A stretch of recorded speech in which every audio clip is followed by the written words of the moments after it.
பன்னீர் இவன் பேரை கேட்டாலே டப்பு டப்புன்னு நம்ம மண்டைக்குள்ள டிங் அடிக்கிறது OG fellow is paneer butter masala. So இன்னைக்கு என்னோட ஸ்டைல்ல பன்னீர் பட்டர் மசாலா ப்ரீமிக்ஸ் பண்ணலாமா?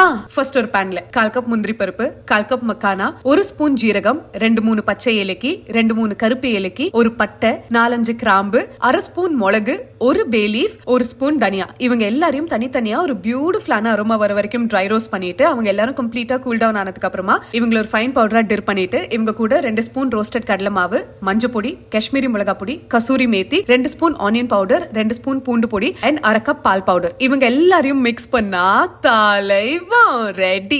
எப்பப்போ வேணுமோ கடாயில பட்டர். உங்ககிட்ட ஆனியன் அண்ட் பூண்டு பொடி இல்ல அப்படின்னா இந்த ஸ்டேஜ்ல நறுக்கின வெங்காயம், இஞ்சி பூண்டு பேஸ்ட் ஆட் பண்ணி வதக்கிட்டு டொமேட்டோ பியூரை ஆட் பண்ணி அவனோட பச்சை வாசனை போனதுக்கு அப்புறமா 1/4 கப் ப்ரீமிக்ஸ், தேவையான அளவுக்கு சுடு தண்ணி, உப்பு, ஒரு கொதி வந்ததும் பன்னீர். அம்புட்டுதான் பன்னீர் பட்டர் மசாலா ரெடி. இந்த ரெசிபியை கண்டிப்பா சேவ் பண்ணி ட்ரை பண்ணுங்க. அப்படிலாம் யார் சமைப்பாங்களோ அவங்களுக்கு அனுப்பி செஞ்சுதா அப்படின்னு சொல்லுங்க.